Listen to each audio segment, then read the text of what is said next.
Hey guys, आज का topic रहने वाला है एजुकेशन लोन के ऊपर and this is my last video on the education loan. क्योंकि मैंने जो पिछली 2 वीडियो बनाई है एजुकेशन लोन के ऊपर, उसमें मैंने अपने एक्सपीरियंस शेयर किया है। पार्ट 1 के अंदर मैंने प्री डिसबर्समेंट क्या-क्या इश्यू मैंने फेस किया, क्या-क्या चैलेंजेस मेरे फैमिली ने फेस किया वो बताया। पार्ट 2 के अंदर मैंने आफ्टर डिसबर्समेंट क्या-क्या चीज़ें मैंने फेस की है वो मैंने बताया। एंड उसका अगर ओवरव्यू दे दूँ तो मेरे को एजुकेशन लोन चाहिए था नॉन कोलैटरल वाला, क्योंकि मेरे पास कोई प्रॉपर्टी वगैरह नहीं थी शो करवाने के लिए। Okay. And the main problem जो मैंने फेस किया है, मेरे फैमिली ने फेस किया है, वो ये है कि नॉन कोलेटरल में भी आपको को-एप्लीकेंट लगता है। एंड को-एप्लीकेंट में मेरे सिर्फ़ एक ही को-एप्लीकेंट था, मेरे मेरे फादर। एंड उनके में भी सिविल रिपोर्ट का लाइक काफ़ी सारे रेड फ्लैग्स थे। ओके, सो उस सारी चीज़ों की वजह से मेरे को और मेरे फैमिली को जो-जो फेस करना पड़ा 3 महीनों में, जो एजुकेशन लोन मिलने तक जो 3 महीने थे, सब जगह भटकना, मेरे फादर के साथ पब्लिक बैंक्स में गया, प्राइवेट बैंक्स में गया, सारी एनबीएफसीज़ में मैंने ना उनके पोर्टल्स पे जाकर अप्लाई करके, क्योंकि उस टाइम पे मेरे पास कोई गाइडेंस वगैरह नहीं था, ओके, कि मैं क्या करूँ? तो मैं खुद ही जो है एजुकेशन लोन के वीडियोज़ वगैरह देखकर और है ना सारी बैंक्स कौन-कौन सी बैंक प्रोवाइड करती है, वो सब देखकर उसमें खुद ही अप्लाई करता था। क्योंकि मेरे को ऐसा लगता था कि खुद से करेंगे तो कुछ भी ऐसा लाइक डायरेक्ट, है ना? सो डायरेक्ट बात होगी तो मेरे को ज़्यादा फ़ायदा रहेगा, ऐसा मैं सोचता था। बट एजुकेशन लोन में ये ऐसा उल्टा होता है, आपको डायरेक्ट जाना ही नहीं है। लिख के ले लो, मैं आपको क्यों ऐसा बोल रहा हूँ, मैंने 2 वीडियो में अपने प्रॉब्लम्स बताए हैं, ओके? और मैं आपको इसमें भी बता देता हूँ, जब कई लोग फेस भी कर रहे होंगे और कई लोग आगे जाके फेस करेंगे अगर उन्होंने खुद से अप्लाई करने का कोशिश किया, ठीक है? आप क्या फेस करोगे? आप ये फेस कर रहे होगे कि आपको इंटरेस्ट रेट मिल रहा है 13%। मैंने 13% इंटरेस्ट रेट सुना, मेरे फादर ने सुना, उन्होंने बस यही डिसीज़न लिया, इससे अच्छा तो भाई पर्सनल लोन ही ले लेते हैं। ओके, बट पर्सनल लोन उल्टा हमने ऐसा डिसीज़न बनाया भी था पर्सनल लोन लेने का। बट द थिंग इज़ कि उसमें आपको तुरंत हिट करता है EMI. I mean second month से आप जो आपको तुरंत नेक्स्ट मंथ से ना ईएमआई चालू हो जाएगा, तो वो एक एक बड़ा इश्यू हो जाता।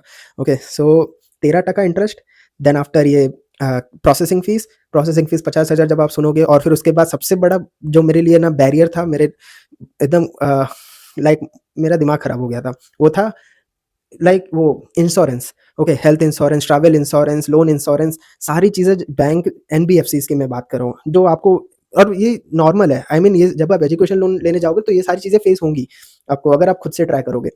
लाइक ये जो इंश्योरेंस वगैरह है, मैं लाख रुपए का इंश्योरेंस मैंने सुना। एंड और आपको मैं बता देता हूँ, कई लोग अनअवेयर हो गए, ब्लॉक्ड अकाउंट के अंदर आपको कंपल्सरी पब्लिक हेल्थ इंश्योरेंस भी मिलता है, ये included travel health insurance free of cost मिलता है। अगर आप एक्सपार्टरी हो या ये कोरेकल वगैरह से जाते हो तो ट्रैवल इंश्योरेंस वगैरह फ्री ऑफ कॉस्ट मिलता है आपको। ये सारी चीज़ें इंक्लूडेड आपको एजुकेशन लोन के अंदर वो लोग उसका फीस ले रहे हैं 25-25 हज़ार, ओके, 25,000 इसका, 25,000 हेल्थ इंश्योरेंस का, 25,000 लोन इंश्योरेंस। आई मीन यार, जब ब्रेकडाउन मैंने देखा ना सैंक्शन लेटर के अंदर, दिमाग खराब हो गया मेरा। दैट्स व्हाई मैं आपको बोल रहा हूँ कि जब आप खुद से करोगे, और कई लोग ऐसा फेस कर भी रहे होंगे कि जिनका लाइक जिनको जाना है नॉन कोलेटरल लोन के साथ, और नॉन कोलेटरल में भी को साइनर के रूप में उनके सिर्फ एक बंदा है, ठीक है? क्योंकि वो नहीं चाहते कि वो किसी रिश्तेदार के ऊपर बोझ बने। समझ रहे हो मैं क्या बता रहा हूँ आपको?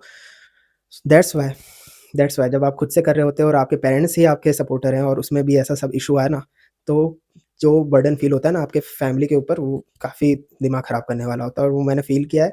और मैं काफ़ी भड़ास उतारने का रहता है, इसलिए मेरा ये तीसरा वीडियो है, जिसके अंदर मैं आपको वन स्टॉप सॉल्यूशन देने आया हूँ, और ये जेन्युइन सॉल्यूशन, मैं कोई वो नहीं करता, इसीलिए मैं आपको पहले बता देता हूँ, इट्स अ जेन्युइन सॉल्यूशन। क्या मेरे पास होता तो क्या बताता मैं आपको? देखिए, ये वन स्टॉप सॉल्यूशन है ज्ञान धन। ओके, सो आपको मीडिएटर के थ्रू जाना पड़ेगा। ज्ञान धन क्या है? तो ज्ञान धन एक फाइनेंशियल इंस्टीट्यूट है इंडिया में, जो एजुकेशन लोन की सर्विस प्रोवाइड करता है। अब ये क्या बोलूँ, तो मैं ऐसा आप समझ लो कि वो आपको ए से लेकर ज़ेड तक सारी चीज़ों में आपको बताएँगे, आपको हेल्प करेंगे कि क्या लोन आपके लिए बेटर रहेगा और कौन-सा प्रोवाइडर आपके लिए बेटर रहेगा। आपको कुछ नहीं करना है, आपको उनके प्लेटफ़ॉर्म पे जाना है, अपने सारी डिटेल्स भरनी है, फिर वो आपको एक पर्सनल लाइक कंसल्टेंट प्रोवाइड करेंगे, एक पर्सनल पर्सन प्रोवाइड करेंगे आपको, जो आपको हेल्प करेगा हर एक-एक चीज़ के साथ, ताकि आप गलती से भी बैंक या एनबीएफसी, प्राइवेट बैंक, इनके उलझन में ना आ जाओ, उनके बातों में आकर आप उनसे गलत डिसीज़न्स मत ले लो, ओके? वो क्योंकि उनके पास एक्सपीरियंस है, उनके पास है ना, उन्होंने कम से कम 25,000 से ज़्यादा लोगों को है ना एजुकेशन लोन प्रोवाइड किया है, 8,000 करोड़ से ज़्यादा उन्होंने डिसबर्समेंट करवाए हैं, तो ऑफ कोर्स उनके पास, और मेरे जैसे, जैसा मेरा कंडीशन, मैंने आपको अब मेरा केस बताया, और ऐसे कितने सारे लोगों का केस उन्होंने सॉल्व किया है। दैट्स व्हाई आपको कुछ इसमें कहीं पे भी ज़्यादा ना लाइक परेशान होने की ज़रूरत नहीं पड़ेगी आपको, ओके? इसलिए आपको जाना है सिंपली अपना प्लेटफ़ॉर्म उनके प्लेटफ़ॉर्म पे जाना है। वो आपको क्या करेंगे, वो आपके प्लेटफ़ॉर्म, आपके पोर्टफ़ोलियो जो आप जब डिटेल्स वगैरह भरोगे तो वो उसको चेकअप करेंगे, उसको लाइक रिव्यू करेंगे एंड देन आफ्टर वो ऐसे बैंक्स में अप्लाई करेंगे, ऐसे एनबीएफसीज़ में अप्लाई करेंगे, ऐसे प्राइवेट बैंक्स में अप्लाई करेंगे। और ऐसा मैं नहीं बोल रहा हूँ कि है ना सिर्फ़ नॉन कोलेटरल वाले, कोलेटरल्स के लिए भी, नॉन कोलेटरल्स का 25 दिन में है ना उनका बेस्ट केस है एजुकेशन लोन प्रोवाइड करने का एंड कोलेटरल लोन्स वालों के लिए 1.5 से 2 महीने में आपका सारा बेस्ट केस होता है, एजुकेशन लोन आपको मिल जाएगा, ठीक है? So it's a one stop solution for every type of education loan for you, ठीक है? आपको जैसा टाइप चाहिए वैसा वो। और मैं क्यों इतना इंसिस्ट कर रहा हूँ, नेगोशिएशन करना बस की बात नहीं है, ओके? जब आप बैंक के पास जाओगे, सर तेरा 13% इज़ वेरी लाइक मेरे को नहीं जम रहा है 13% ऐसा। मेरे को 11% पे मेरे क्लासमेट्स को मिल रहा है।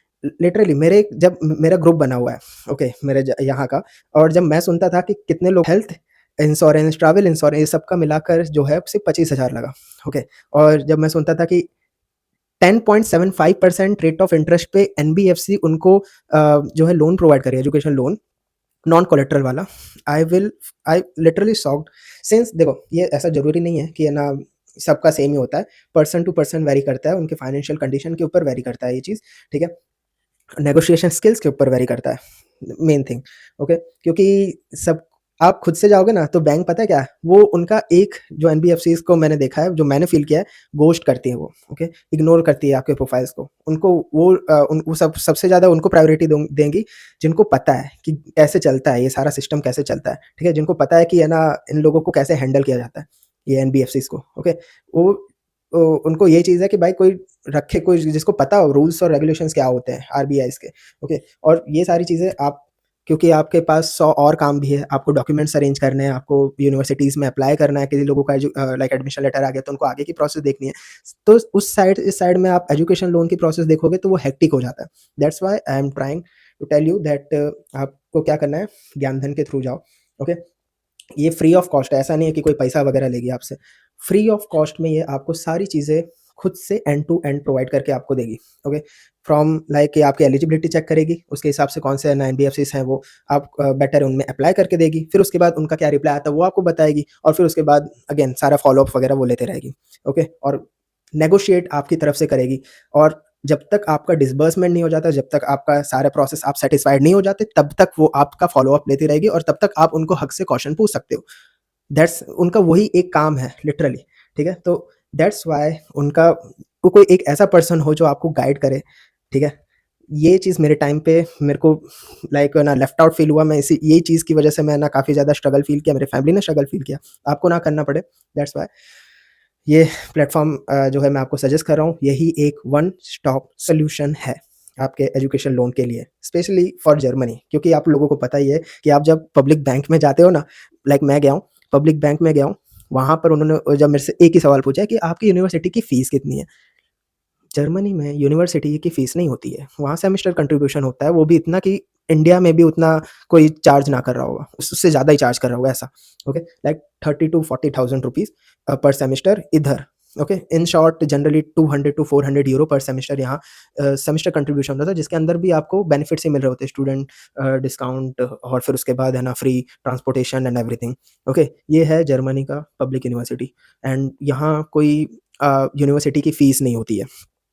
मेजॉरिटी ऑफ यूनिवर्सिटीज़ के अंदर। यहाँ पर जो मेन इश्यू आता है, वो आता है ब्लॉक्ड अकाउंट का और उसके लिए आप पब्लिक बैंक्स को समझाते फिरोगे कि क्या, किस चीज़ के लिए आपको लोन लेना है।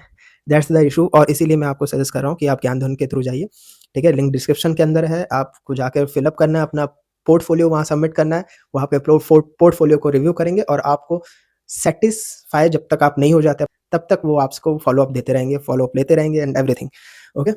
सो do check it out, link in the description. तब और ये मेरी एक लास्ट वीडियो होने वाली है एजुकेशन लोन के लिए। अब कोई आपको और कहीं भटकने की ज़रूरत नहीं पड़ेगी। मिलते हैं नेक्स्ट वीडियो में, तब तक लिए बाय बाय।